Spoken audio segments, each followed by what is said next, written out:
Michael Schaefer, Ross Johnson, Matt Schultz, and Landon Fry are all here. Free. Perspective. I've been back and I'm just going to say it. I've been thinking it for 10 minutes. I don't want a podcast scared. Oh, yeah. ashes. Now I've seen the road. Pregnancy is a beautiful thing. Pregnancy is a gift. Shit. Oh, there are stories to tell. What kind of paint sticks to asteroids? Like, if you don't prime your wall. Afraid some days, but the road will lead us to a better place. We are called to emerge from that default setting of self-involvement.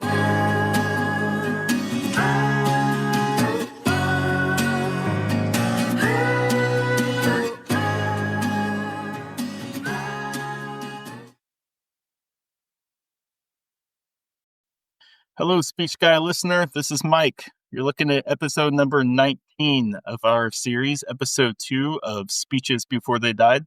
This episode features a speech or interview by or from Marilyn Monroe that she gave to Time Life magazine just a few weeks before she passed. She took her own life, sadly, in August 1962. We have two special guests for this episode, Anne Marie Williams and Clare Schultz, the sister-in-law and lovely spouse of Matt, respectively.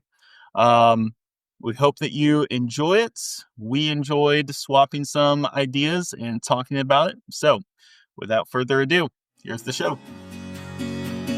When you see the road from every direction, it will give you eyes, give you hope, it'll give you perspective. I've been back and forth, and yeah, I had my crashes. Now I've seen the road, it goes every direction. Okay, is everyone acting natural? Not just pretend we're just bleeding right into this conversation. Like Landon hasn't even met Anne Marie yet. Anne Marie, I don't think we've met. Nice to meet you. Where do you live? What do you do? Live in New Berlin, about 20 minutes from Ross, You're a pretzel. west of Springfield. How did you know this? I know that. Yeah, that's easy. Yeah. of Nobody course. knows the pretzels. Absolutely. It's like, I did not know Landon, the where are the pretzels. bunnies from? Um, come on. bunnies are Nokomis. Nah, you're wrong. That's okay. It's Fisher. What about the Fisher, pork Fisher. chickers? Hoopston. That's an easy one. Anyhow, Landon, that's where I live. I live in New Berlin. I stay at home with small children. And I'm a freelance writer and an ICU nurse, retired. Already retired. Wow. Already retired. Look at you. I actually was the beneficiary of some of Anne Marie's professional wisdom the other day on Catholic Match. One does what one can. It was something about being realistic in dating, things of that sort. So always things useful to hear. And Landon, what are you doing? What do you do? I'm in Chicago Yeah. and work in the agriculture and technology space where those two things cross. That's where I live. Which is why Mike called you the most powerful man in Illinois. That's, I don't, might be. Let's hear a little bit from Claire here for Claire to introduce herself. What's going on there? Hey, well, I'm married to Matt. This is my first time on the show, so that's fun. But you've been a fan for years. That's right. Biggest fan. I currently am at home with our son. He's 3 months old, shortly to be returning to my job in the emergency department. So things are busy right now, but in the best kind of way. Claire, it strikes me that we ought to have introduced each other. Like, I should have introduced you Yeah. and that said would have something made good sense. ridiculous. Why don't And you then try anyhow. that again? Because we can always edit things out. You can make it a brief, like 11 seconds. I don't know. Maybe we should not. I feel like I don't have anything super funny to say. I would need a Here, moment let to me reflect on it. show you how to do it. I'll introduce Ross as if he's my Okay. brother. Mhm. Standing at 5 feet, 3 inches tall, a very sturdy 180 pounds. He stayed the same weight for the past 18 years, coming from the former geographical center of the Illinois state, Disputed. Ross Johnson. Ross G. Johnson. Disputed center of the state. Something like that. Okay. Very well here. We got Last Talk with a Lonely Girl is the title of the speech/interview given by Marilyn Monroe in late summer 1962 here. As described earlier and announced and spoken about and exchanged with, we have two of the finer halves of humanity, Anne Marie and her sister Claire, joining us because, of course, what do you guys know about glamour and beauty in women? Well, I like to say we do know a few things, but there's certainly a lot that could be contributed by the better half of humanity, as I said. So that's why they're joining us. There are two excerpts that we're going to jog through this evening. It's a really interesting interview. I encourage you to check out the whole thing. But we're just going to focus on two of those bits there. Now, since Marilyn was a woman and I am not, I thought it'd be fun to hear Marilyn's words from the voice of a woman. So with that, I thought for sure you were going to ask me. I thought for sure you were going to ask me to do it. Claire, I'll ask you to go ahead and read the first excerpt for us. We'll go from there. I know some of our fans were just overwhelmed and enthusiastic about using the real audio from Jimmy V last episode. Well, I checked into some legal points with our lawyer, and apparently even if you're not making money from it, it's still illegal to download those videos and use them for personal use. So until we're really big time and getting connections with the producers and industry, we'll just have to stick with getting unpaid actors to do the speech excerpts. So with that, All Claire, right. can you lead us into the speech? Sure, here we go. When you're famous, you kind of run into human nature in a raw kind of way. It stirs up envy, fame does. People you run into feel that, well, who is she? Who does she think she is, this Marilyn Monroe? They feel fame gives them some kind of privilege to walk up to you and say anything to you. Any kind of nature, and it won't hurt your feelings. Like it's happening to your clothing. One time, here I am looking for a home to buy, and I stopped at this place. A man came out and was very pleasant and cheerful and said, "Oh, just a moment, I want my wife to meet you." Well, she came out and said, "Will you please get off the premises?" Mike, it was a pretty long excerpt. It's a pretty long speech, article, interview. What most compelled you about this paragraph? Well, it reminded me of sort of like the drama or like the texture of communication within the context of like social media today, right? Where people will, as I understand it, since I don't have social media, except half of the match, people will communicate in a way that they would not actually in person, right? And obviously in this time period, there was no social media to do that. So it sort of made me think like, okay, is there some sort of like connection there between those two things? Can you guys imagine like running into some famous celebrity? And obviously in this case, like it's clear like a negative interaction between Marilyn Monroe and this guy's wife. So obviously there was something about Marilyn Monroe that was just unsettling to his wife, which actually reminds me of something I watched in like sort of an extended video of this interview. And I read elsewhere that like women in the United States, until after she died, like very much disliked Marilyn Monroe. In fact, I remember like one quote from this video from a woman being in her average woman down the street. She said something like, 1,000,000 American women have the exact same thing Marilyn Monroe has, but we're not going around flaunting it about. I mean, one could probably argue that, but it gets a sense of like just the sort of like energy, the sort of feeling that these women are having. So to connect like my ideas, I don't know, maybe could you imagine if there were some celebrity or famous figure who stood very like counter to what you believed? Maybe you'd be more inclined to be more antagonistic towards them, but like require more self-control or something. I don't know. Have any of you ever actually met a famous person? Like had a conversation with a celebrity? Negative. No, actually. Mm-mm. No conversation. I met the lead guitarist for ZZ Top at Walmart. Yeah. What is the lead guitarist doing shopping at Walmart? I feel like he'd shop at like only Whole Foods.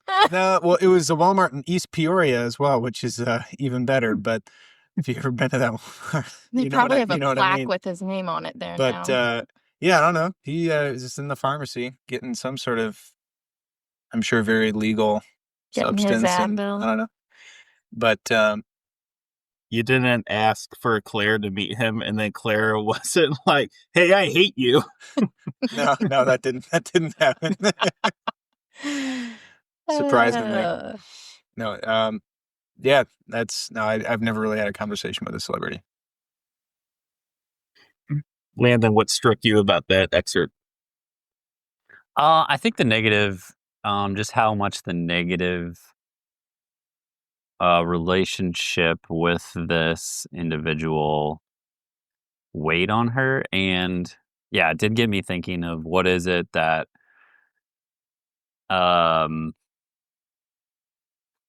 draws out? You're always running into people's unconsciousness. This was the next line that I don't think we read. Just kind of a deep comment. I'm not sure I exactly know what it means. It reminded me of a thought, though. I've often heard like celebrities feel like this burden of fame. They're like, I do my job, I show up, I'm on this television show. Why do people bug me? Why do I have paparazzi? Like, why are they following me around? This is my job. Like, you can enjoy my entertainment, but you don't have to, intrude into my life. Well, I think the nature of our relationship with screens and with our favorite actors and TV shows, it's like people spend a lot of time with them. And, in the way that they might otherwise spend time with like, someone they'd play cards with at night, or the guy fixing, someone who does a job for them, fixing their refrigerator or whatnot. Like, if you're going to banter about with someone who's in your house for an hour, like you get to know them, you intrude on the aspects of their life because you're around them. And so when you are confronted with someone who you've spent hours and hours and hours of your life with, even though they don't know you, you are going to project a familiarity, a like or a hate or something that's not at the same level that they can get back to you. And that is the burden of their fame for sure, but I don't think it might not be unwarranted. It's like the cost of you being way more known to way more people than they are to you. This isn't a particularly deep thought, but it's sort of fun and relevant and drives home your point. I remember when I was like in 3rd grade or 4th grade, I wrote a letter to Michael Jordan. All the kids were doing it back then. And because my friend Anthony had done it, and he got like this package of like sort of cool stuff, like $4 worth of like cheap posters and stuff like that. And anyway, so I wrote this letter, and I remember wanting to address it as Dear Michael, because I mean, it's Michael Jordan. And my mom, to her credit, was trying to impart like this important lesson to me. He's like, no, Michael, you write it as Dear Mr. Jordan. And I was like, what? No, that's not how he is. That's not how me and him ball on the court. I think I did ultimately change his how she wanted it, Mr. Jordan. Not that he would have ever read it, but to drive home the appropriate point. So yeah, I don't know. Yeah, like I said, nothing deep there, but it is interesting how it confirms your point there. Didn't he refer to that letter in the Last Dance documentary? I thought he did. Back when my buddy Mike wrote to me. So it strikes me that Marilyn would have had like a particular would elicit a particular animosity potentially from women, right? Because it's not just the burden of fame when it comes to her. It's my husband has seen all of you and is potentially comparing me to you. And even if he's not, I, as the woman, am. And so I'm sure that a woman meeting her feels an immediate sense of competition, right? And so, will you please get off the premises isn't just, will you please get off the physical premises, I think. It's also like, get away from my husband, get out of my living room, get off of my television set, don't show up in my magazines. Yeah. I was going to say, just like tagging along with that, like it does strike me a little bit of Marilyn Monroe's, like, obviously that wasn't a pleasant experience for her, what happened there. But the fact that it was an unpleasant experience and it caught her off guard, but she summed it up, strictly speaking, as like that had to be an envious response, kind of makes me wonder a little bit if she didn't fully understand her impact in all that entailed. Alluding to, in this sense, like what Amory was just saying, like this competition, this like, oh gosh, like I don't like what this is doing. Or that's not what I'm trying to say, but like I don't like the way maybe my husband feels about you. If that, you know what I'm saying? Like, does that make sense? I would imagine the nature of Marilyn Monroe's career made it very difficult for her to have any female relationships, at least any healthy female relationships. Quick age check, too. How old is she right here, Mike? I think she was 36 when she died. Yeah. So, and this is several months before her passing. Well, really just a few weeks. Few weeks. Crazy. Yeah. Yeah, I mean, especially like, in 1962, like, how would you personally feel the impact of your fame? Like, fame wasn't probably as big of a thing as it is now to be like super famous. Like, you can probably get to age 36 and not fully understand how intimately so many people know you. Well, I don't know. Maybe in a sense, though, you could actually know better because, and the most like explicit example she gives to that point is like, well, I'm famous and sometimes I'll go to the mall and kids will start like following me around like dogs. Like, okay, well, that's interesting. And that is the only way you could have been famous in the 1960s or anything before the 2000s was by actually being famous, right? Versus now it's like there are kids in schools, I think, just conjecturing, who experience a certain kind of fame just because of some nonsense of their like social media status. So I venture to guess that it's some kind of fame that like could like set off certain like hormones of their brain so that you do actually sort of feel something like the fame that an actual famous person might have. So I don't know necessarily where I was going with that, but it was just sort of well, it made me, and I mean, Landon, you kind of mentioned like the just timing chronologically of where she's at, and Mike's comment about the fame and how it's changed over time. Like, this is just thinking about like, when did mass media become a thing in the United States? Like maybe the 20s, we had the capacity to like broadcast the same thing nationally. Like, I don't know if that's 100% accurate, but somewhere in that ballpark. We certainly didn't have the capacity to do like movie type things. And even then it was, I would say, fairly a luxury until probably the 30s or 40s. And then Marilyn Monroe comes along, and I mean, most of her career was the 50s. I think you guys use the term 60s, but she died in 62. Most of her work was in the 50s. So, like, was TV in color at that point? Mike, was the movie you watched in color or black and white? It was black and white, and that came out in 1959, I believe. Yeah. But anyway, so I mean, she's really at the forefront of just mass media. Like, she might have been the first, like, truly famous, like, truly well-known, like, woman of her type, right? Like, so obviously there's been pornography and, like, other, like, types of objectification of women, but it's always been in, like, kind of shady street corners or, like, different things like that.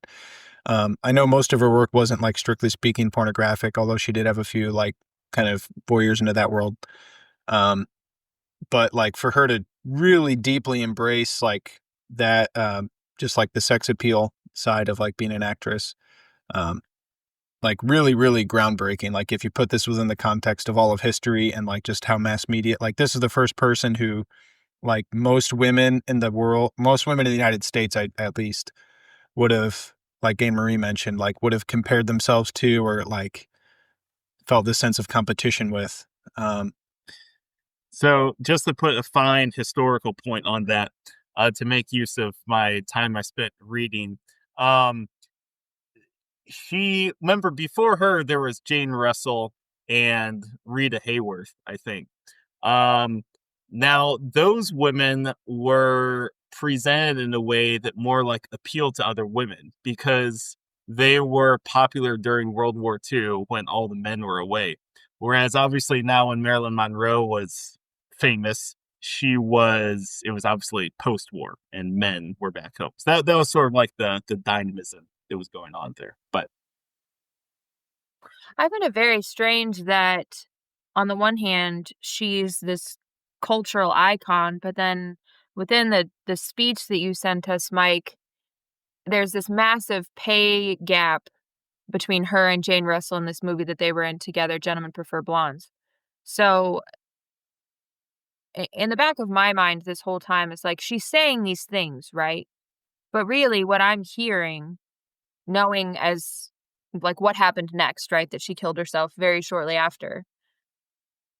I don't know how seriously to take most of what she's saying because I know that she must have been hurting so badly given what was about to happen that I'm also not sure like how much stock to put in any of what she's saying. Like how clearly is she thinking? It strikes me as pretty naive for her to not know or not expect nasty interactions with women, right? Like given the content of her work. well, can you explain that a little more? What do you mean, like, not take stock or not take it seriously? Right. She's having this conversation, right? As if like you and I are sitting across from each other having coffee. Right. But then clearly her inner world is in such complete turmoil. She is in the depths of despair such that she takes her life such a short time later. Like, you were in a mental world of incredible pain. So I don't know. How much are you able to just have these basic, ordinary, everyday conversations and to really put your mind into those conversations when you are clearly hurting so much emotionally? I see. Because like having experienced anxiety, for instance, in the past, right?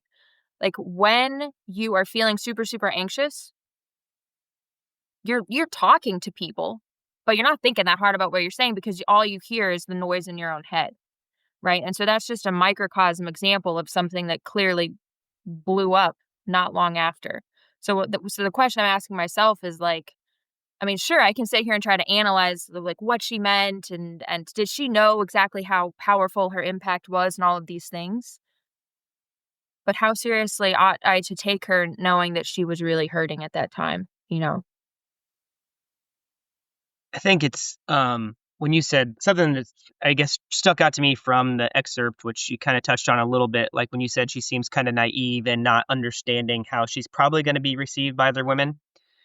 I feel like that's kind of what came across when I read the paragraph. Like, I think I had a similar take on, like, I think it's, to me, like, relatively clear why this man's wife wanted you away. But yet, at the same time, she started it with, like, what did she say?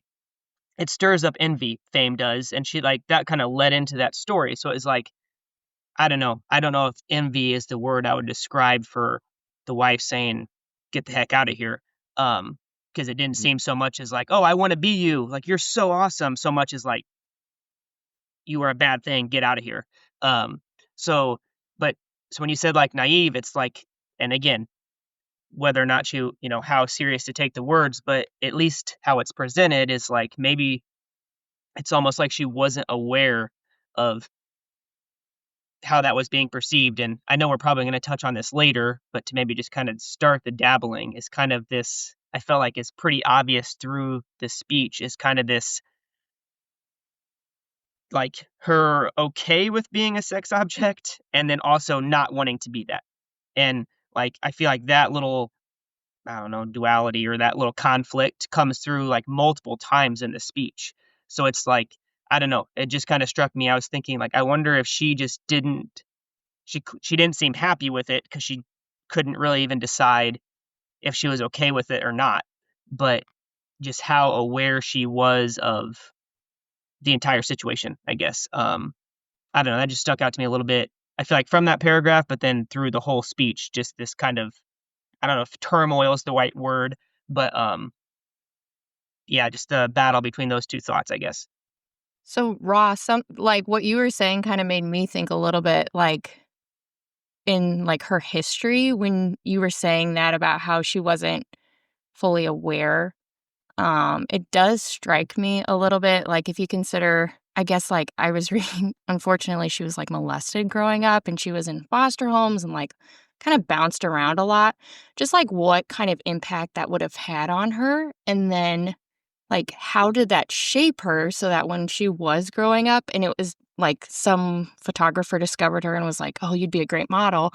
It's like, does she have the tools to know how to like, to deal with the fame, to deal with being like exceptionally beautiful, and then also being offered these jobs that were below her, quite frankly, obviously, but like she didn't know what to do with that, right? Like how to say no to it, perhaps. Who knows? That just kind of struck me like how much of her past shaped those decisions she made that objectified her, And when she talks about envy and like, it seems like kind of a misinterpretation, like kind of what we were saying, like, is it really envy or is like this wife kind of justly upset about something? I mean, it could even be just like that's her defense mechanism for like just calling it envy and trying to like embrace this thing that she is struggling with, so maybe not like a serious comment, but still like perhaps reflective of this kind of dissatisfaction with things and like, oh yeah, they're just envious of me when, maybe deeper down she does know there's something else to it. Sure, because envy is somebody else's problem as opposed to something that you have any responsibility for. Yeah, so it seems like it's sort of, there is like this emergence of this like antagonism of like these two sort of strains of thought within the interview where she's simultaneously like relatively content with her life in terms of all the things that her life like in the most obvious sense was like fame and attractiveness and professional success, which was in this way particularly unique for women at the time. But then with like the other side of it, with, objectification, the thing with fame, as she described in this excerpt of, this guy's wife not liking her for reasons we've already discussed. So with that, Nate, let's go ahead and transition to our second excerpt. This excerpt comes from later on in the interview. The interview is relatively short. It's only about 500 or 600 words. And to the extent it's been expressed, it is actually a really interesting interview. Marilyn Monroe, for those who don't know, she, my impression of her going into this was that she was basically, just put it like really simplistically, like the first Pamela Anderson, and that sort of ages me because like that was the really physically attractive woman when I was growing up. I was gonna say I had to Google her. I had no idea who that was. Whoa, Mike, I you're don't so know who the old. boys are talking about these days. It's probably for the better, Claire. But I'm not so sure that that's actually a fair assessment because Pamela Anderson, generally, inarguably, I would say has no meaningful acting skills. Whereas Marilyn Monroe, she was in like some pretty critically successful films. I watched last night for research for this, Some Like It Hot, which sounds far more dark and sexual than it actually was. Uh, but that was ranked number 22 on the American Film Institute's top 100 films of all time. Wow. And there are a few other films that got really high ratings on Rotten Tomatoes. Number 2, it's sort of like set Marilyn Monroe a little bit apart from those types of female personas is she got average grades apparently growing up in school, but her writing was recognized as being particularly good. And that sort of shows through in this interview. Not that she wrote any of it, but just the way that she communicates herself in a little bit more of a nuanced way. So anyway, those are some of the things that sort of come through in the interview. They're interesting as an aside. So with that, let's sort of mosey on into the second excerpt here. Claire, can you read that for us? I don't mind being burdened with being glamorous and sexual. What goes with it can be a burden, though. I feel that beauty and femininity are ageless and can't be contrived, and glamour, although the manufacturers won't like this, cannot be manufactured. Not real glamour. It's based on femininity. I think that sexuality is only attractive when it's natural and spontaneous. This is where a lot of them miss the boat. And then something I'd just like to spout off on. We are all born sexual creatures, thank God, but it's a pity so many people despise and crush this natural gift. Art, real art, comes from it. Everything. Ross, anything stick out at you here? I've always considered you more sexual than glamorous. I think that came through in your introduction of me. I think that came through quite well. I think, and I don't know, I guess what it makes me think of, and I don't know, I might be looking too far into this. So if I go off and it seems to kind of like much like a tangent, feel free to stop me. But when she talks about, what does she say? Like kind of being the difference between like, I don't know, like she talks about, what does she say? I'm trying to read it. Like talking about being a sexual creature, but then she talks about glamour. Like part of me was like, I think I'm going to try to articulate myself well, but to kind of put a pro on what she's saying, she seems to understand that like her body is part of her. So like, it's like, I'm always a little bit, I don't like separating like, oh, this is what I think and how I act, and this is what I look like. So like, she seems to understand that that's part of who she is, and she's very okay with that. So like, I don't think that that's necessarily a problem. But then, so that's, I think, kind of how my first thought. But then I guess towards the end, just my kind of first thought off my top of my head, when she talks about, you know, we're born sexual creatures, art, real art comes from it, everything. I guess to me, like that word naive kind of jumps back in, because I think of like today when you see a lot of movies and they'll put a sex scene in there or something like that. And they're like, oh, it adds to the story, blah, blah, blah. And I'm like, okay, we're not stupid. Like we all know why you put that beautiful woman in a sex scene was to make men watch the movie. Like we get it. But they try to, you know, you'll hear people talk about, oh, it was artfully done or something like that. And it's like, nope, that's not why you put the scene there. And so when she kind of gets to the end there, I guess my mind kind of went to that idea, and just kind of that word naive kind of popped back into my head a little bit. I don't have this exact quote, but I think George Orwell said that there are two things he would never try to depict in a movie because he knew that they would just cheapen it immediately and it couldn't be captured in film. and he said those two things were sex and prayer,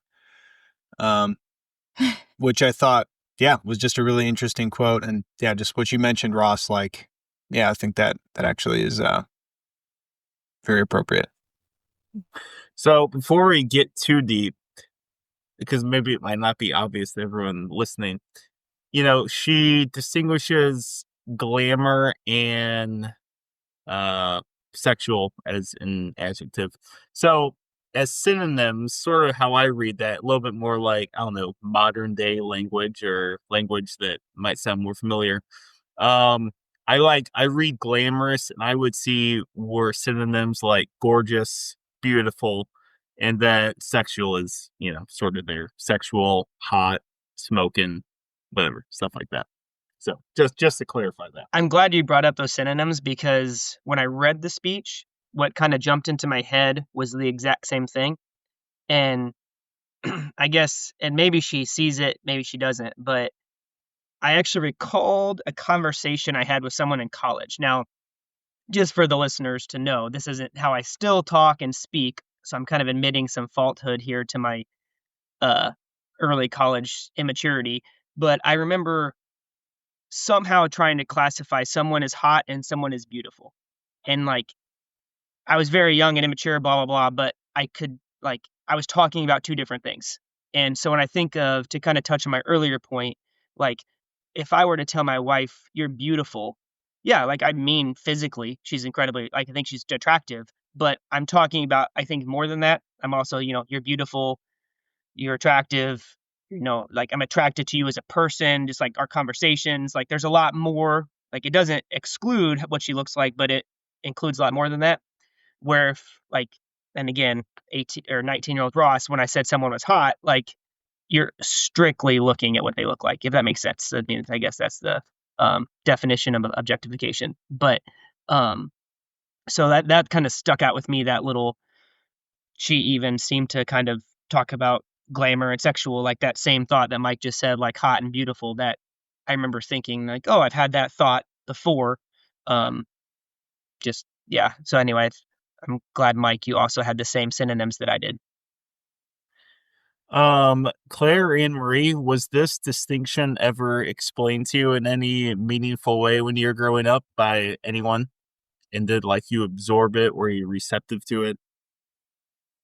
Well, I'll just say sort of what I'm kind of thinking now, actually. It strikes me that your definition of beauty, Ross, is really an integration, kind of like a sum of all the parts sort of thing, like their whole person, right? Like, your perception of their beauty has to do with all of them. So all of your wife's thoughts and her, accomplishments, certainly, and physical beauty, but it's all sort of tied together. Whereas the adjective sexual to me, like, refers very, very much so to like physical appearance, right? Visually. And then I think of that as being definitely different from, or at least not the same as glamour, because glamour, I was thinking about like, what do I mean? Like, when I say someone's glamorous, or I think someone's glamorous. I was talking to Claire about this before, but like, I think of words like shimmery and sparkly, but not, not like a disco ball sparkly, but also like somebody who's set apart. Like, if I think someone's glamorous, there is a quality, a perception that I have that they are unattainable in some way. Like, they are different from me. They are different from the average. And I think of glamour also sort of like how beauty is more than just your physical appearance. I think of glamour as almost being more like a presence. So something in your presence is communicating this sense of glamour, at least in my experience. Whereas, like, to me, if you're looking at somebody and you'd say, like, your immediate label would be like, oh, well, she's hot. To me, there's not a whole lot more thought that usually goes into it than like, judgment is hot. But glamour is more like you're taking something in of their whole presence, of more of who they are is wrapped up in the term glamour, I would say. And also I would say beauty, but beauty being potentially more approachable. Whereas I really do think glamour has something to do with like, I don't even know if it's quite fame, but yeah, something that's set apart. It's not part of the run of the mill. Claire, what do you think? When I was thinking about like this particular paragraph, I was like thinking, okay, who is glamorous? Because I was talking a little bit with Anne Marie about it, and I was talking about Matt ahead of time, like, okay, glamorous, like what do I think of? Um, and I thought, okay, if Marilyn Monroe was considered glamorous, and then like she committed like suicide, right? A few weeks later from this like interview. I was just like starting to wonder, like, is glamorous a neutral? Is it like inherently good, inherently bad, or is it just like a neutral? Because it's like Marilyn Monroe was tied to glamour, but then she ended up like killing herself, and you're just like, gosh, like what the heck? Um, but then I also thought of someone like Grace Kelly. You know, she didn't commit suicide or anything. But like I think all of us would argue like, wow, that was also a very glamorous woman, and they seemed very different. Um, yeah, sorry. I haven't like fleshed that thought out a whole lot more than that, but I was just kind of like comparing like the two versions of like glamorous in my head a little bit. Well, just to like work off of that a little bit. I mean, I think I understand where you're going. I think you can correct me if I'm wrong, but there's certainly, it seems like, qualities there of Marilyn Monroe that were glamorous or beautiful. And I know you, Amory, you were sort of making even a distinction between glamorous and beautiful. But just in terms of like Marilyn Monroe, at the very least, her wanting to be more than just her body. That's certainly an attribute which sort of transcends herself. But two, like the other point, I wouldn't want to define someone simply by one action that they took, in this case, taking her life. That would potentially like, well, she's not glamorous because she didn't encompass like the full spectrum of the glamorous or beautiful ideal, if that makes sense. And before you like, another sort of like thing that reminds me of that, I remember when the House of Stillwater was on the David Foster Wallace kick, and I remember we've all lived at Stillwater. It was a joyous place in Champaign, Illinois. We've all lived here, really, though, right? We've all lived. An ancient castle where dreams come true. House on Stillwater. I'm like, is that a television show I don't watch? I don't even know what it means. We've submitted the television show plans to Netflix and a couple others. They haven't taken it yet. I was ready to buy it. Yeah, I was like, that must be on Hulu. Right. I'm not over there. It's free to our gold status. Right now, it's just a place you can book on Airbnb. It's open after June. Just search it. Anyway, the point that was like semi-relevant that I was going to make is I remember David Foster Wallace's spouse commenting on, it was like the most melancholic stoic sentence in the world, commenting on Mr. Wallace taking his life, and she said something like, suicide isn't always something you just build up to. Sometimes it just happens. And again, that connection to Marilyn Monroe is loose, and there's no major point on there, only just because it's an interesting, like, loose connection. I did rewatch the end of the tour recently that we watched. I think I watch it once a year. I just want you guys to remember, because I had forgotten about it, the scene where what's the name of the nerd actor? Yeah. Remember where they wake up before their trip and the guy who plays Wallace, he says something like, "Hey, you want coffee?" And Eisenberg says, "I don't need coffee to wake, or I don't need caffeine to wake up." Yeah. He's a writer. They're all pricks. Yeah. Ooh, ooh. I know. You should have watched the film, The Amory. It's end of the end tour. of the Yeah. tour. Do you know David Foster Wallace? Know of him? Not a chance. Zero. Oh, I know. this is water? It might have to be our speeches before death. Yeah. Yeah. That'd be fantastic. All right. Well, Right over my head. Google him. Kind of. Yeah. So, I left this off. Those were great, Amory, fantastic. But I think it would still be interesting. So, do you remember, being communicated in any way the difference between beauty and hotness growing up?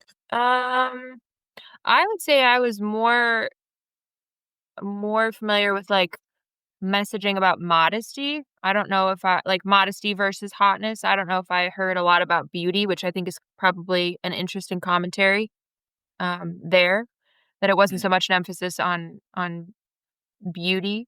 Um, I think the way that it was communicated to me was hotness really, if the way that you're dressing, for instance, right? Because that was always kind of the usual first context people think of when they think of modesty.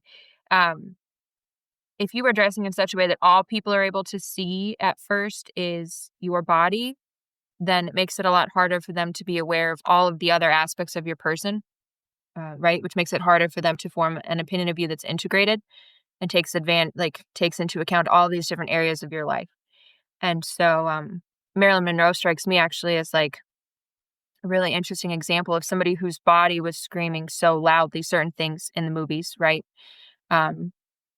But like, did people actually know her? Did people actually know her? And even in this, Yeah, I mean, just as a quick retort. yeah, go ahead. I was just saying, as a quick retort, just to feel like point, like, well, certainly some people knew her, but could more people have known her in this more complex way if she had, lived a more modest life, more judicious life? But I just think even she, like we've mentioned so like multiple times in this conversation, this concept of conflict within her. And like when I was reading things outside of this interview about her, there were problems with drugs, there were problems with alcohol, like there were accusations that she never showed up to the set on time, but she references within the speech that basically she showed up to the set kind of precisely when she meant to, sort of a thing. And so, to me, it's like, I don't even know. Yeah. I don't know how much perception she had, or was there a naivete there about how she was coming off to people? Like, was this in her mind, like, what I have to offer is my physical appearance? And so that's what I'm going to offer. And that's where the money is going to come in from. So that is going to be it from me. Did she yearn for something more? And she was told by the studio executives, like, this is all we want for our films. I don't know. So I would venture to say, it takes a certain, I'm going to coin a term here. We coin a term every episode, Amory, that we put on different merchandise and stuff like that. Here's mine for this episode. Everyone needs a personal prophet. So what I mean by that is, the personal prophet, if you will, of our generation, it would be like John Paul II in terms of being able to meld together a certain like, well, theology of the body in the most like proper sense of the word. Whereas like Marilyn Monroe and the way that she speaks, like certainly had a certain like attentiveness towards like both of these different dimensions of herself, like the physicality and that more transcendental part of herself that was beautiful in certain ways. And it was maybe just a matter of having that John Paul II, either in like an explicit way as a broader figure, or just personal way to sort of integrate those two dynamics. But I think something that kind of struck me, I guess, not just reading in the speech, but then kind of as we've talked about Marilyn Monroe too, some is I think somebody said, and I didn't do enough research, I guess, about her life, but like she was in foster homes, is that right? As a child? Yeah. So I think about kind of like Mike, your question to Anne Marie was like, how was that communicated to you? right? So that's in my head, I'm thinking when she was younger and I'm assuming her parents are talking to her, or maybe older siblings, the people that she knows, she trusts, they can kind of communicate that to her. So, I mean, somebody that grew up, maybe she did. I guess I don't know what sort of home she was in, but I would think it would be harder in that sort of unstable, maybe formative years to hear that message clearly, if that makes sense. So it seems like without that kind of foundational view, it would be easier to be okay with being the sex symbol, I guess, if that makes sense. But then at the same time, to her credit, I guess a little bit, I mean, I guess my other two comments I've said seem kind of naive, but at the same time, like she references numerous times how she doesn't want to be that. So I would have to think that it's at least on her mind that that's what she is to people. Right. This just a couple highlighted things. That's the trouble. A sex symbol becomes a thing. I just hate to be a thing. Or back from our first excerpt, she says, when she's talking about the person's wife, they'll say of any kind of nature and it won't hurt your feelings, like it's happening to your clothing. So she seemed to, and in some ways I think come off as somewhat naive in that, but like in other ways it's like she did seem to understand that she was being objectified and she didn't like it clearly. And I don't know well enough the story to say if that did or did not contribute to her, decision to take her own life. But I don't know, that just kind of, maybe I'm trying to connect too many dots without knowing her too well.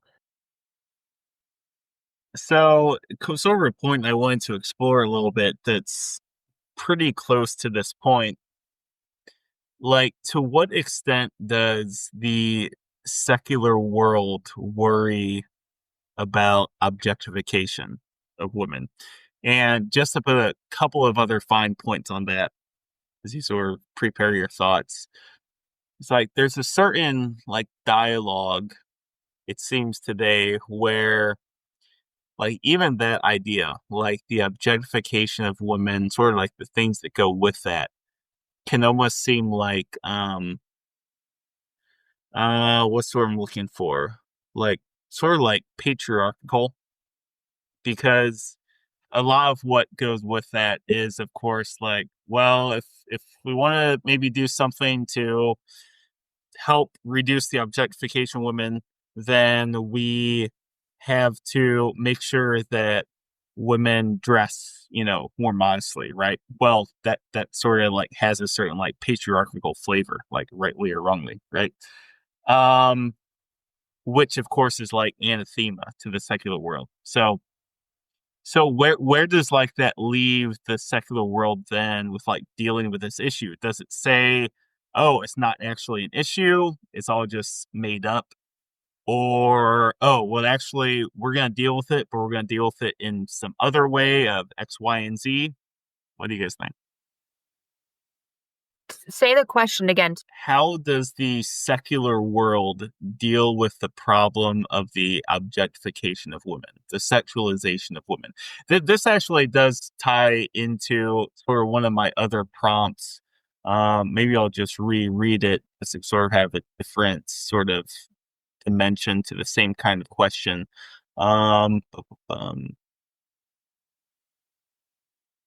Is that question short enough, Anne-Marie? So when you say how does the secular world deal with the objectification of women, are you saying does the secular world recognize that women are objectified? Does the secular world want women to be objectified, or does the secular world have a solution? I think what is all the of it. question I here? think all of it. You can sort of explore anyone. Or could you sub secular world in for like how does Hollywood deal with it? I can't find it quick enough here, but I thought I remember writing like how does the woke world deal with the objectification of women? Mercy, I have like a million thoughts on this, and I feel like none of them are in my brain right now. No, that's what I'm saying. I feel like all of them are just sort of like, Because I think you could sub in like you could say secular, or you could say Hollywood, or you could say woke, and like sure, yeah. it all kind of means the same. Well, I mean, it strikes me that we don't have any context these days or any sense of like what it is that actually makes a person valuable or worthwhile or worthy of imitation or even worthy of being paid attention to at all, right? And so if you look at it through a woke lens, you would say, well, your value as a person comes from your labels, whatever labels or groups you can attach yourself to or umbrellas you can put yourself under, right? That's where your value as a human person comes from. And then you could push that out too and say, like, do you fall into the class of the oppressor, the class of the oppressed, right? But the Christian worldview, and the one that I think most values women, just like it most values men, like values men and women both, that has space to value both men and women without needing to put one or the other down, says that our value comes because we are children of a good and gracious Father, right? And so I think woke culture says, well, in order for somebody to be lifted up, somebody else has to be pushed down. And I don't agree with that assessment, but I think that is absolutely the lens through which we view the objectification of women. Like, if somebody's going to be, somebody has to be the victim here. Who's the victim going to be? But I also think that in that lens as well, whomever is most powerful, that's who we would consider to be, right, like the winner, who's going to come out on top. And we can see that like through, actually, you know what? Let me think for a second. Why don't one of you guys say something? I have thoughts, but they're not going to come out clearly right now. So why don't one of you guys go? I remember like asking how the secular world deals with the objectification of women. I remember a talk. It might have actually been a TED talk, but it was by Sam Harris. I don't know. Sam Harris is a pretty prominent atheist. And I've listened to some of his stuff, and probably like atheist number one at this point. I think he's part of the Four Horsemen, but I know at least one or two of them have passed away since then. Hitchens, so anyway, but a pretty Hitchens and Hutchins. Hitchens and Dawkins and Hutchins. Dawkins and Hitchens and Harris, and I forget the fourth. But anyway, he's a very well-known atheist, and he was trying to argue why you don't have to believe in God to have like an objective morality. And I guess I don't want to get too much into his talk, but something that he stuck out with that, again, I don't agree with a lot of what he says, but something that I think stuck out to me that's like, yeah, I mean, I do agree with that clearly, and I'm glad that people are now hearing this from not just, Christian minds, was he talked about the objectification of women, and he to prep the audience, I guess, he kind of compared it, I don't remember which. I think he was discussing some Middle Eastern country or something, and how women have to cover themselves, and how the Western world would view that as very repressive and blah, blah, blah, and clearly doesn't value the woman for herself. Okay. And obviously the audience, being a Western kind of hip TED Talk listening audience, was very all about that. And then he made the comment though, and if you walk by a I forget what it's called, newsstand magazine rack on the streets of New York City, all I see is pretty much naked women. And he said something to the effect of like, don't tell me that we honor and respect women if that's how we're going to present them. And so again, he kind of gave this in the context of why you can believe in an objective morality. But I remember thinking like, at least it's not somebody outside of a kind of, what can be labeled as conservative Christian circles is recognizing that this is a problem. Yeah. But at the same time, like, I think to kind of tie into the question of like, how does the secular world deal with it?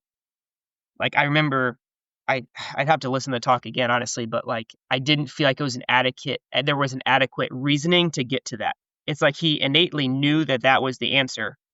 Like, something is wrong here. But with his worldview, I didn't feel like he had an adequate way to get there. Does that make sense? Like, he was trying to reason himself to what he knew was right, but and again, he would probably argue he did get there, and some people would agree. But anyway, I just thought of that as like that popped into my head when Mike, you asked the question. Well, I think that's sort of like the elephant in the room, if that's the right word, is women, rightly so to a certain extent, like, and you can sort of work off this, Amory, like, women carry such a tremendous burden of humanity from devoting 9 months times however many children you have and miscarry of your life to nourishing a young child, whereas the man spends, as Jim Gaffigan so aptly states, like 3 seconds of that process. Plus, obviously the woman often is in the home more so than the male. It's like the secular modern world is obsessed with fairness to like some legitimate extent. Like, yeah, fairness as much as you can should certainly be a pursuit of society. But like with the objectification of women, when you're dealing with like what Sam Harris says, you're dealing with how women dress. It's like the elephant in the room is, well, what's the corollary to that? Well, okay, fine, we'll dress a certain way, but well, what are men going to do in return? And it's like, I don't know. Maybe there is an answer. Anne-Marie can feed in. You guys can certainly feed in. What's the corollary to if women have a certain role in addressing the objectification of women in terms of dressing a certain way, what is the corollary of men? I do have some thoughts on that, but you guys can.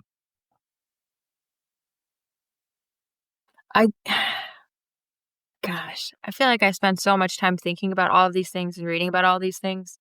And then it comes right down to it. And I really guess I would just say, like, what I think men can and should do is what I've seen my husband done, right? Like, do. And what attracts me so much to him is that he just asks for all of my person, and he enters into every aspect of my life, right? And so I know he thinks I'm physical beautiful. He asks me at least once a day to marry him, and I appreciate that. I would like him to ask me that every single day for the rest of my life. So cute. It is. Nice. It's really like, Me and Landon are like, Yeah. I'm like writing down notes here. Shoot, I need to. Yeah, What that too, other? that too. Could you Yeah. share some more tips? So that's one thing that he does that I really love, is that he essentially chooses me again every day and lets me know that. But he's really legitimately interested in my thought life and emotional sphere as well. And I think that's something that I didn't expect within marriage, but have found like to be so life-giving, is just this entrance into the things that I actually think and feel, and not just like, Anne-Marie's being emotional again, but like, oh, actually, why is it that you think that way? And really like being willing to dig in deep with me and to at least be there, even if he doesn't understand all of the time, like the intensity of the emotions that I'm feeling, but that he's not dismissing them, right? That he's not dismissing them as, oh, that's just her being fill in the blank, her being hormonal, or that's just her being a woman. Blah. But like, no, the exact opposite of objectification in my mind is sort of the wraparound view that says, I see you as a person, and I see every aspect of it, and I affirm it, and I choose it. So I guess I'm more able to answer the question of like, what do I think the opposite of objectification looks like? And I think it's to take into account and to appreciate every aspect of what women bring to the table, and to refuse to reduce what they bring to the table to their physical bodies. And that's really so much, I think, the beauty of, or whatever, the value of women dressing a certain way. Okay, fine. Like, you can use that as a stepping stone, but what is it a stepping stone to? Stepping stone to. It's a stepping stone to, I want to be seen as a whole person. I want to be seen as a whole person, and I want to be treated equally, not as the same, but as equal. So like, I'll give you an example too. So I do all this freelance writing, right? And I was afraid at first that James was going to look at that and be like, that's taking her away from the family. Like, this is competition, and I hope she doesn't do as much of that. But instead, he's like, nah, that's what gives her life. Like, I want her to do that.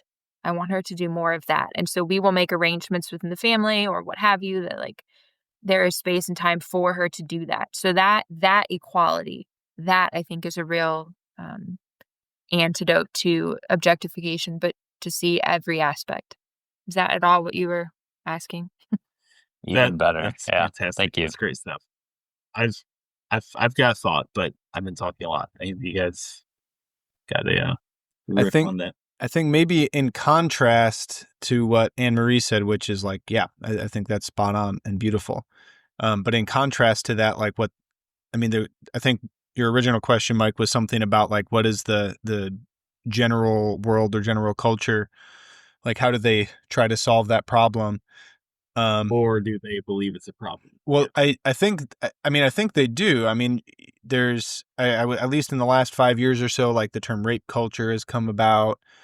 There seems to be like very just like public and I would even say moral outrage at like certain things being overstepped, like the Me Too movement and like just different things like that, and bringing awareness and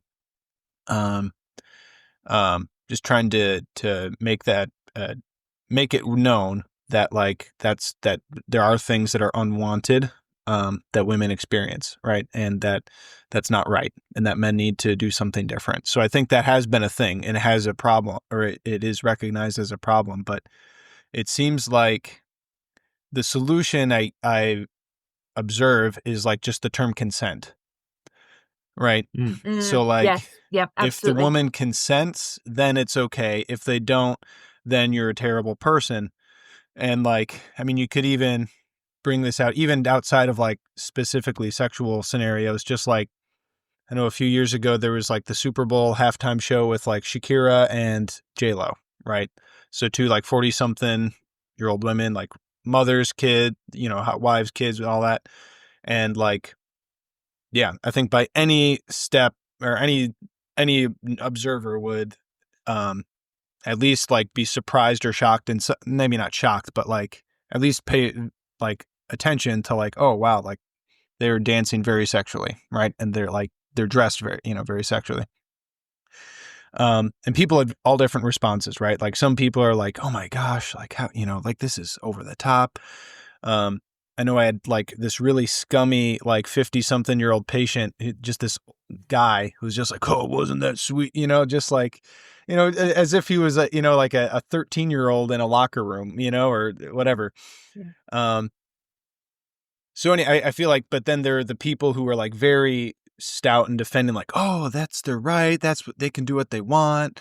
Like they're just powerful, sexy women and whatever. And so, I mean, there's like that term of consent, right? So that's kind of been the thing, but obviously that one, like what's more meaningful, consent or what Anne Marie described as like this beautiful, like appreciation of someone, like what is a more moving standard for like, or a solution, I should say, for objectification.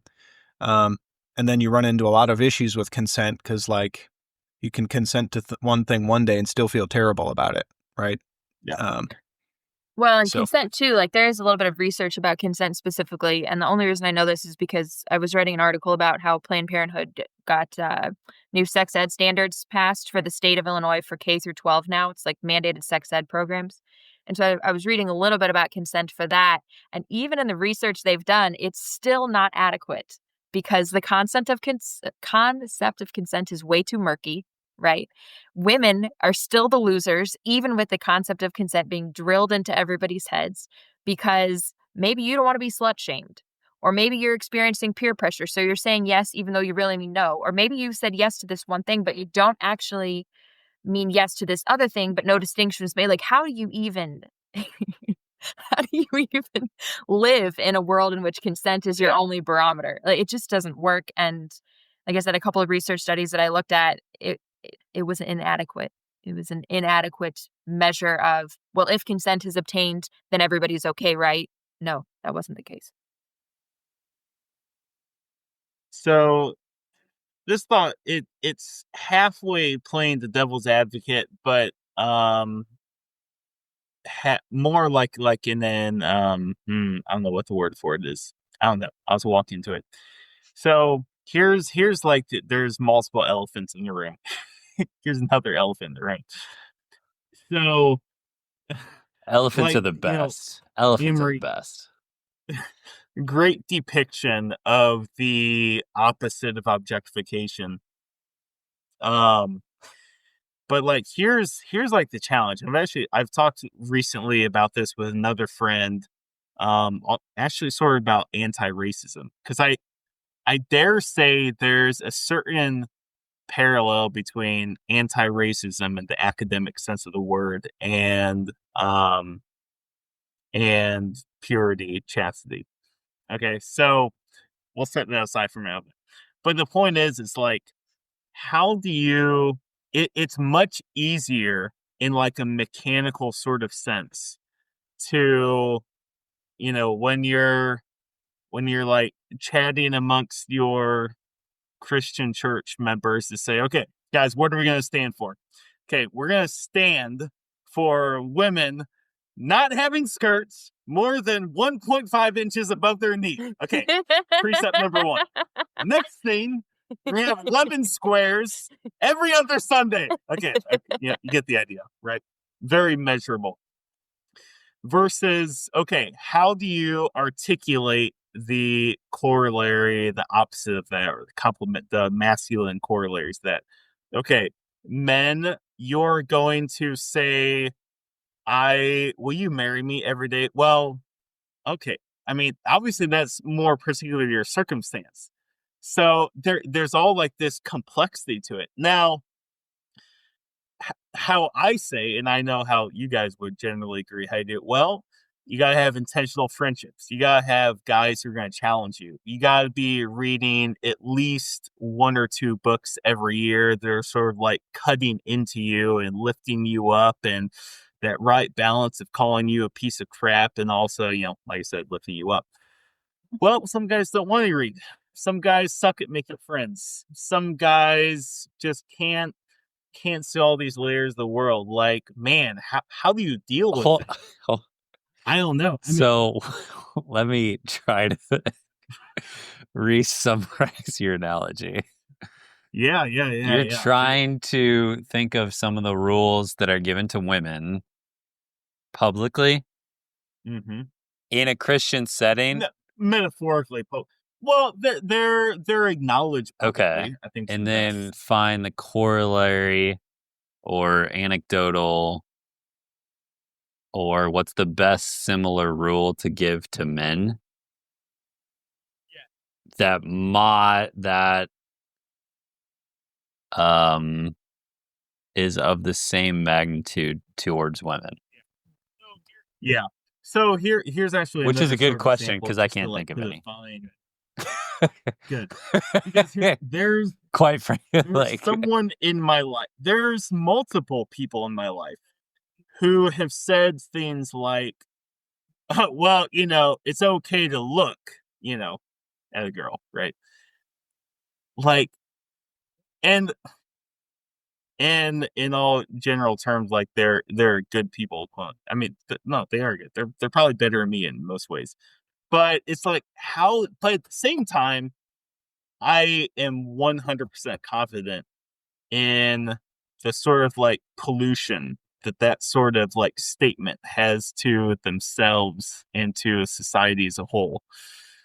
How do you communicate that to someone? Like, don't say that. Don't believe that. Like, it is just as contaminating to yourself. I believe it is just as contaminating to yourself and society to say that as to like go and make a hobby of like tossing kittens in rivers.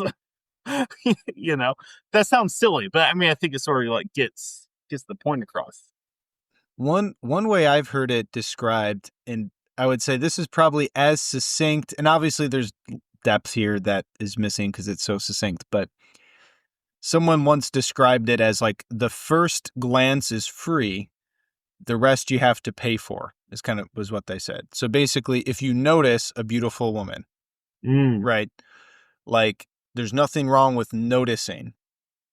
If you take a second look, or if you look longer than is like immediately necessary, you know what I mean? Like, seemly. If you keep looking, if you're ogling, whatever, anything beyond like the first immediate noticing, like, oh, that's a really pretty girl. Like, that's what you need to like That's what you're responsible pay for for? it in some sense. Either like you pay for it. What was that? I just said that's what you're responsible for. I didn't hear you, Anne-Marie.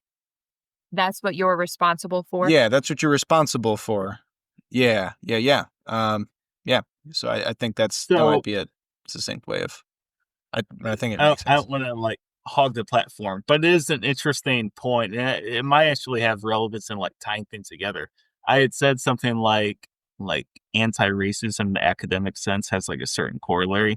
So there's also something I've heard someone say, well, I don't know if I want to go super into details, but just something derogatory about African Americans that, you know, if you saw this particular person, you would never call or think of them as a racist. But it's similar in the sense that, like, you say this one thing, you don't think anything of it, you don't think that it has the capacity to like sort of like echo through your life, but like it does. I mean, I don't know how to express it, but like, yeah, how do you? Yeah, I don't know. I would just be rambling if I kept going with that, but maybe you can go with that in your own imagination. Just those sort of like small sort of like fissures within the structure of yourself that if you don't take seriously can sort of destabilize these certain elegant aspects of the world. Maybe since I think the question I posed might have a little bit longer answers than our typical round robin wrap up question, maybe going there now might not be a bad idea. And I think this is a fluid way to kind of like go into. Yeah, we are at 1 hour and 19 minutes. Yeah, this is good. Last question, sort of bring us in. Matt did tolerate that it would be a little bit longer than usual, which I'm all for. We're having a blast here. How would you communicate the concept of beauty / glamour as opposed to sexualness, not exactly sexuality, sexualness, hotness, to your daughter or even your son? Which, as we sort of discussed, there could be some different ways there. So, how would you communicate the concept of beauty / glamour / gorgeousness to your daughter or even your son? My graduate school advisor always used to say, should be 3 parts to every talk. What, so what, now what? Well, this is the now what. It's like I always heard, you tell him what you're gonna say, you say it, and then you tell him what you told him. So it sounds, about the same. Nice. So I'll go first because I have a 3-year-old daughter, and like I feel like I get more than the usual 18 seconds for the closing question. But to kind of try to like put a personal point on it. So a lot of times, like at night, I will help my kids fall asleep, reading books, lay down with them, blah, blah, blah. And once they fall asleep, like, I don't know, you just kind of look at them. I'll say a prayer for them, something like that. Just kind of spend some time with them right there, kind of reflectively, I guess. And I've noticed, I feel like and just to kind of talk about the difference, maybe like, I think when I look at my sons or like think about them or pray about them, like what I say is different than what I say about my daughter. And I find myself very often, like when I look at my daughter, like what comes to my mind is I'll say, and I don't know, I'm George Orwell here, so I can't film the prayer, but I say something to the effect of like, I just pray that she just knows her own worth and doesn't accept anything less. And I think I kind of base that upon just what I know most women have to deal with in the world today, and just how confusing I'm sure that is for, it's one thing for somebody that's confident and 20 or 30 years old and has, but I feel like it's different. I'm sure it's different for, a girl when she's 14, 15, 16 years old. So anyway, I think as far as like how to communicate to her the difference, I've heard it before, like the best thing a dad can do for their kids is to like treat their mother well. And I think part of it, I mean, I think part of it is just really hard probably to talk to a 13-year-old girl, to be honest. I'm kind of dreading it. But also at the same time, I mean, like, I don't know if I could articulate it super well, but just kind of the idea that, you know, if it's done well, like marriage and family and all that type of stuff, like my daughter should, and I'm faulting myself. I mean, right now I'm literally going through my faults, like, oh gosh, I don't do a good enough job at this. But like, she should see how I treat my wife, and then if, you know, she expects that of other people. So kind of like Anne Marie's comment about her husband, like treats her, like her kids should see that. And then that will, you know, without even having to tell them, that will show them their, you know, what the difference is, I guess, if that makes sense. So I don't know, I'm starting to ramble a little bit, but that's kind of my thought to your question. I'll just have a brief kind of add on because I like a lot of what you said, Ross. And obviously, like, the mom is going to have a lot more particular things to say, like in terms of specifics to a daughter. But one thing I think is a good tradition or thing to do is to like take your daughter on a date, right? Like have like a specific like dad daughter, like, yep, it's just me and my daughter, or me and my, you know, $2, you know, whatever it is. And yeah, you basically just treat them really, really well. You don't have to call it, you know, a daddy-daughter date. You could call it whatever you want, you know, but just to have like specific set aside time and like you really pay attention to your daughter, because like she should expect a guy to pay attention to her and to what she thinks and what she feels, and to provide things, right? So you're you know, doing things like that. So I think that would be just a brief add-on to what Ross said. I really like the idea of what you're saying about that you're going to show people a lot more than you're going to tell them. Similar to the way that, like, you know, I always heard about the sex talk that your mom's going to give you, your dad's going to give you whenever you're growing up or whatever. But like, what I've come to understand is that really it's like a series of talks that you have as your daughter ages or as your son ages. Like, this is how our human sexuality was meant to be expressed, and this is the context in which it was meant to be expressed in. But that's not like a one and done deal. And in the same way, I don't think there's ever some particular thing necessarily that I'm going to tell my daughter about, like, well, here's the definition of beauty and here's the definition of glamour. But what I hope I can communicate to her is that a really beautiful person is someone who lives for other people, and makes a gift of themselves, right? So to pull the theology of the body back into things, right? Like somebody who truly lives out self-gift. And so what I would communicate to my, you know, my daughter and my son, to all of our children, would be, I think, this sense that like we are meant to live our lives as gifts for other people. And the natural byproduct of that is going to be beauty. You will be an absolutely beautiful person if you choose to make a gift of yourself to other people every day to the best of your ability.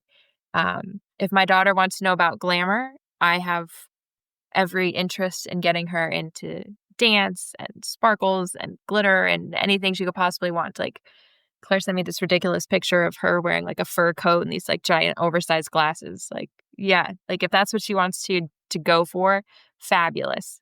But she can choose to be glamorous or not.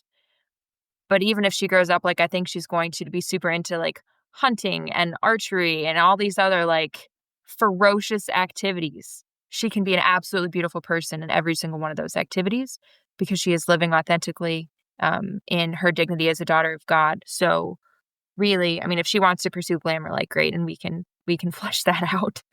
But she's meant to be a beautiful person. Both, you know, men and women are meant to be beautiful people. So to make that distinction, hopefully. I mean,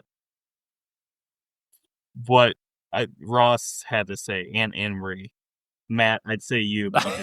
Yeah. What Ross and Anne Marie had to say, I definitely stole the show. Like father-daughter dates. Oh gosh, that's absolutely fantastic. And how you treat your spouse. Yeah. Oh gosh, what was I about to say? Are you crying right now? Oh! Jimmy said to cry every day. So every day. Yeah, Yeah, I'm trying to think. I don't think I've cried since the last episode. Maybe I tried to make myself cry once, but whatever. No, I think, yeah, what you said is probably more important what I'm about to say, but just have a little bit of diversity of answers. I think that in terms of pop culture, I would expose my daughter to,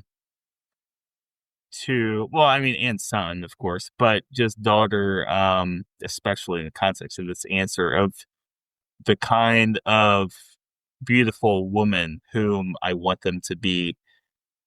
In terms, I think that they're so personal vulnerability here. I'm writing. Matt knows this, but I'm writing. Well, actually, all three of you know this except Anne Marie. When I had COVID, I started working on a novel / novella called Mel and Grady, about a girl and her dog. And I guess I sort of tried to depict in the story what I think a beautiful woman is. Someone who is capable, someone who is hungry for magic and mystery. And so, and I look at some women in pop culture whom I just don't feel like, maybe they embody certain parts of that, but they don't embody as much of that as I like, especially in music. And so, yeah, I would I would dare say, no, you may not listen to this particular female musician or something. So again, I mean, I'd rely more heavily on the points that Ross and Reed brought up, but just for some diversity in answers, like, yeah, there's certain women whom I would not want my daughter to be exposed to. There's nothing to gain there. Maybe certain songs.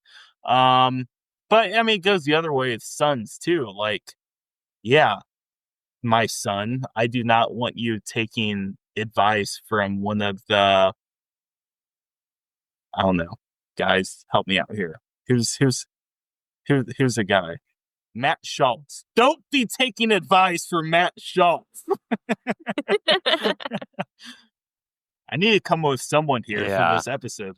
Otherwise, probably any men, right? Like, yeah, most men. Yeah, I think when you look into Not secular myself. culture, you can probably switch it. Like, where I think, we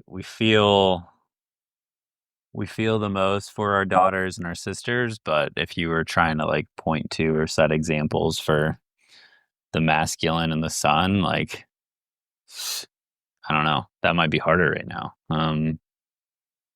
Pointing to popular culture. So in terms of role models, you mean? Right, yeah, or just what is the right path or role model, or how to tune out so much of the objectification that has been very accessible to them, which we really haven't focused on in this episode at all, perhaps. We covered a lot of ground, guys. I feel like we could keep going. Keep going for hours. Can I ask you a question? Because I don't want to podcast scared. Nice. I love it. Where did the title come from? Last Talk with the Lonely Girl. That was the name of it. That was the name of it. So, like, they published it after... I was going to say, was that titled prior to her death or before? Like, after? That's a good question. I mean, I have to suspect, I'm sure we could figure it out relatively quick. I have to suspect that was the title given before she died. It was published only like a day and a half before she died. How would they say last then? Yeah, that doesn't make sense. Oh. Yeah, I was very gonna say, like, astute of you. You must be in a lineup. Yeah, then that had to have come after, or this guy was just Marilyn Monroe's personal prophet. Anyway. What do we have going on next episode? So, I actually haven't researched it yet. You literally had one job. Literally. I did. We And, pushed off the awful slaughter by Ida B. Wells. Maybe that's just your fallback. I might keep it in the running, but we'll see what we got here. I've had a few different ideas, so bantering in my head. But yeah, I don't know. I need to figure it out. So it will be a mystery to all of those avid listeners eagerly awaiting our next episode. Dun dun dun. Right, 3 weeks away. And Marie, it's been a pleasure. It's been more than a pleasure. Don't get too far ahead of yourself. It was truly great having you on, and Claire. Yeah. You're a natural podcaster. I'm gonna be my own personal prophet here. I predict that by we record our next episode, we're going to increase our regular listeners by, I dare say, 15%. Whoa. That's right. We're talking about a very, very small. Which is like, Is that a fraction? Is that a fraction or is that a whole number? I mean, I know that Anne Marie's going to go tell all of her friends and family about this. We'll have at least all of the Catholic Match subscribers talking about this podcast. To a better place. Road will lead us to a better place.